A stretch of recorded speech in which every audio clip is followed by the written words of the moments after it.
And one place I have been told that we need to start looking, and it made perfect sense and I didn't even think of it, a lot of people are saying, you need to start looking underground.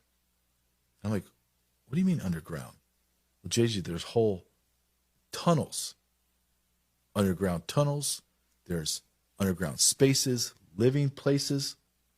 Where do you hide children? You have to hide them out of sight. They must be held accountable. We cannot continue to go after, we're going to go after pedophiles at the lowest levels in counties and local levels like we do right now. But we've got to get to these upper echelon elites who are abusing children. 9 years old. I mean, and I guarantee they were younger than that. 9 years old. You just go around, look at these elementary schools, and you say to yourself, anybody who's got a straight mind or got a mind that uses common sense, and look at a child and go, these bastards were abusing these children. And some of the things that they did to them that I have become aware of because of researching is just so disgusting. I mean, it's unbelievable. These people are psychopaths. They're evil. They're satanic. These folks are dyed-to-the-wool, Luciferian Satanists. They have completely given themselves to this cult. Luciferians communicate directly with Lucifer through the ritual practice of child sacrifice. This practice originated in the cult of Baal.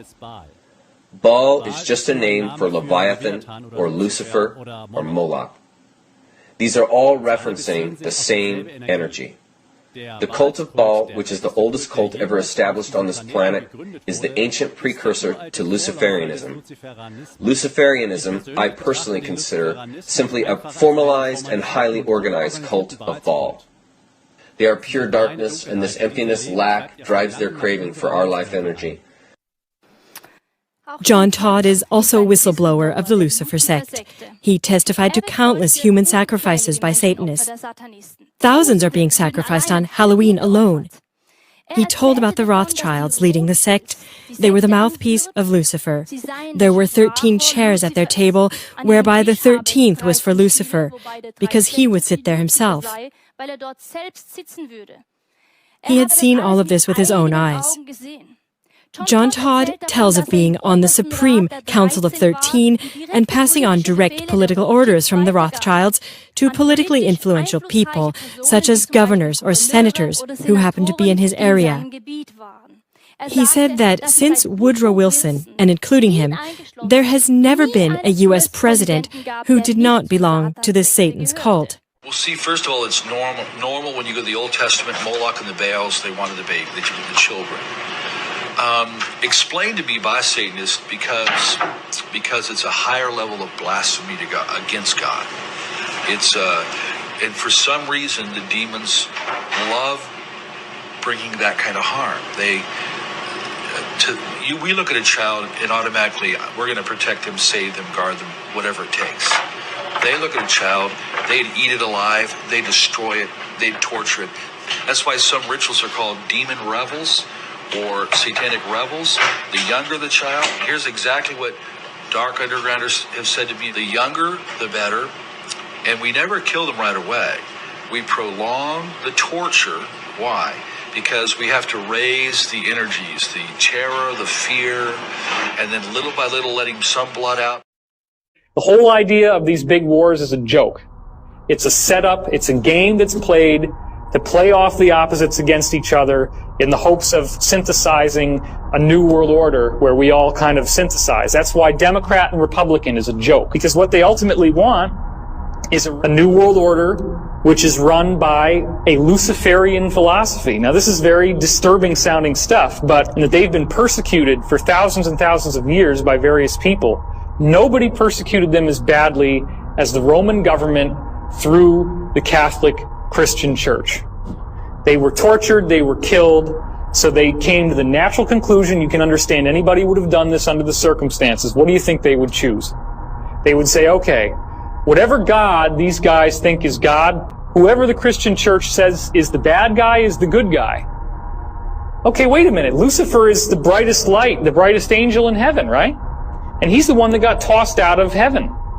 Well, maybe he got tossed out of heaven because he was too cool.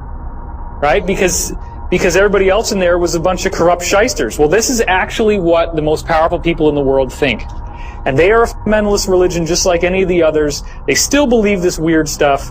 They follow these teachings. They actually buy into this, okay? You know, we know that there's been a form of ritual abuse around since the beginning of time, okay? There's always been people who have known how to use trauma to leverage control over other people. Like, that it's been around in different forms. And, you know, there's been different occult groups, a lot of them Egyptian, actually. Like, the Egyptians were creating slaves by using a form of trauma-based mind control, you know, and hypnosis and all these things, all these ancient techniques. Like, this has been around forever. But we do know that it really got mechanized and made into a scientific formula and applied science with Joseph Mengele and the Nazis in World War II, when they had unlimited test subjects and were able to basically also have the modern use of, you know, chemicals, medicine, or whatever, drugs, and electricity, right? And so this is when, you know, the MK Ultra really, like, they figured out really just how to do it perfectly. You know, this many volts, this many minutes, this time at this exact age is gonna have this exact outcome, right? So they did that. Joseph Mengele figured it out. He's been going around training people all over. You know, they brought these people over in Project Paperclip. Mengele was training trainers. We know that the military does it, the mafia, the Vatican, the Mormon Church. There's multiple groups that have figured out how to use satanic ritual abuse. Satanic ritual abuse is always a trauma base and a theme that's used, whether people believe in it or not, because it works. It serves the purpose to scare children, whether people actually believe in it as theistic or not. It doesn't matter. It still is a trauma base that's used even by military groups. It doesn't really matter what people believe when they do it. It's still going to have the same outcome when these types of themes are used. And so if we go back and so the sexual abuse is the most powerful weapon that these people use to create slaves. So there's no better way to fracture a human being than to sexually abuse it before the age of 5 by a person in authority that's supposed to be a protective figure in their life. Like, scientifically, that is the most harmful thing you can do to a human being. The mind absolutely can't comprehend it and will fracture. And so this is really, really key to everything. So none of this is possible without the sexual abuse of children under 5 by people who are supposed to protect them, namely a parent or a parental figure. Heinrich Himmler of the SS did a whole bunch of research on multi-generational sexual abuse of families and children. And they figured out that this is the best way to create slaves. And so this research that Heinrich Himmler did on sexual abuse has been carried forward and used through different groups. And so you see in the 60s, after World War II, when a bunch of these people that had this technology of abuse and sexual abuse and all of these techniques that the Nazis figured out, they came over to not only Canada and the US, but also South America. And so when you see a lot of these cults happening and starting and communes and all these things, you know, and there was so much of this in the 60s, and this connects to like Charles Manson and all of it, but like, he's not the only one. There's all kinds of this stuff was happening in the 60s, but a lot of it was based on Nazi research. And that's kind of why a lot of these cults always end up being like sexual abuse cults and sex cults and stuff, because they always start introducing that, because it's so key to the mind control and to making a person kind of like able to be enslaved. Like, they've figured out that like, once you do that to somebody, it's so damaging that they lose like a sense of self and agency and all of these things that are really conducive to enslaving them, right? And so that's very specific why they do it. I mean, there's a whole history of it through the Vatican and stuff. Like, it's about slavery. I keep telling people that, like, yes, there are people that enjoy the perversion of it, but it's a means to an end. It's part of creating slavery. And the kingdom of darkness, call it Satanism, whatever you want, it is a religion of slavery. It's a religion of hierarchy. It's a religion of masters and slaves and a hierarchy. And so people kind of think like the Church of Satan was like, and Xena says it herself, like her father was like order and law and order. And, Xena was dating a police officer, and Anton LaVey worked for the police. And, and Mark Passio will tell you, like, the police, they call them the trained dogs of the occult. They just take orders from their masters as part of the cult. Like, there's such an involvement in it. It's not a religion of, freedom and sovereignty and, all these things that sometimes people attach to this archetype of Lucifer, of like, oh, he was a rebel and he just wanted to have his own, do his own thing. And you know what I mean? And like this, so they kind of project that out. And you see this with the Satanic Temple, right? Like, you can, make your own rules up and be who you want to be. And like, and these people are really deceived, because if they really understand the religion of Satanism, it is a highly ordered hierarchy of slavery. So anyways, back to World War II, we have Henrik Himmler, we have Joseph Mengele, we have, these people learning these techniques. They start programming people en masse. It takes about 30 years. Normally, people's memories are starting to bleed through. So we see in the 1980s, there's a boom. The satanic, stuff is coming out, which they call a satanic panic. But the reason that happened was not just randomly out of nowhere. It actually was because a whole bunch of people were ending up in psych wards, having memories come up around the age of 30. And so it just times up perfectly with the end of World War II, which is when Aquino was born. The worst thing for me was watching children be sacrificed in the Vatican, watching them be brought in and watching them be cut open, and watching all the VIP people in the room they do these sacrifices to invite demonic entities to inhabit them. And I was able to feel and see these entities also. And that was, for me, to see evil itself, was something that also still haunts me to this day. As this little boy was being cut open alive, the man doing this was also bending over him and appeared to be eating the boy's entrails and blood. When the boy died and his screams stopped, a black mist appeared in the center of the room, at the same distance that this little boy's body was from me. And I'm still at the head of the table on the altar. The men were chanting, and I remember them saying, Lucifer. The black mist in the center of the room grew larger, and this demon was summoned. I saw its red eyes, and it was speaking in another language. Its voice sounded like thunder. But then they were still sawed up and were screaming. They told us it was the devil who was rising while they were screaming. That's when they were still alive. What did they do with the bodies? Partially eaten.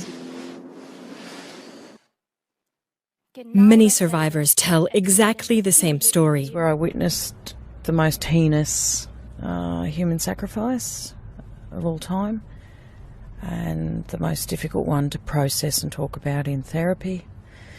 And that is the flaying of a boy who was about 5, little blonde boy.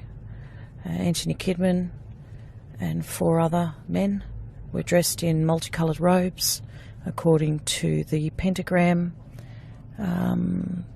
sort of symbol that I suppose captured the inner Sydney diocese that Kidman led, his coven, and so there were multicoloured robes that I've drawn.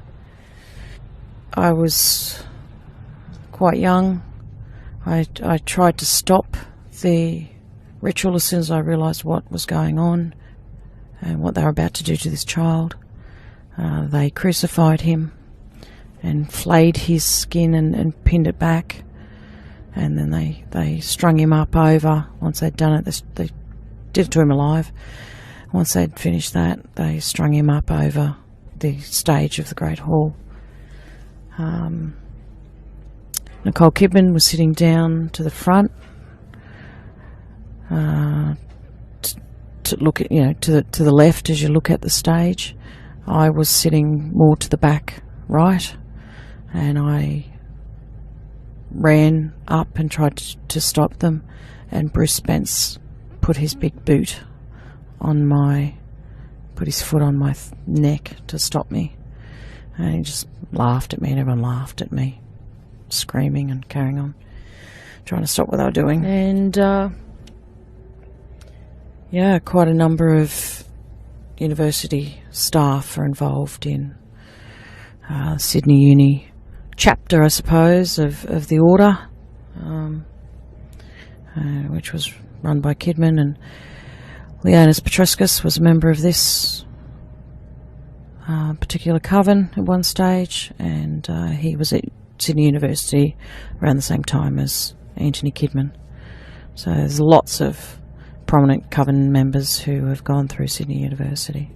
MS-13 is one of the major gangs. And they are satanic also. That was my question. So very I'm little... sorry. No, but I would hope you will explain it, because very little has been written in the West about this. They're satanic, yes. But actually, literally... Police say the 14-year-old told detectives she was kidnapped, drugged, and sexually assaulted by members of the MS-13 gang. Now, the 14-year-old also reportedly told investigators she was moved from one apartment to another, forced into consuming drugs and alcohol, then at one point was held down as Alvarez Flores tattooed the image of the Grim Reaper on her body from her knee down to her foot.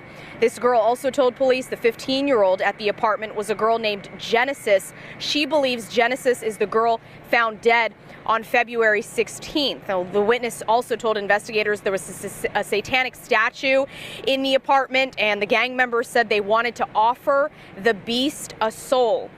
Police say Hernandez Rivera and Alvarez Flores killed the girl execution style. According to prosecutors, the two men accused of kidnapping and murdering that girl are gang members from El Salvador who perform satanic type rituals on their female victims. And that is also something that they practice out there in his home. So, you know, people have got to be held accountable. The American people are demanding accountability of all these people that are not only doing this kind of stuff, but also abusing us in many, many other ways.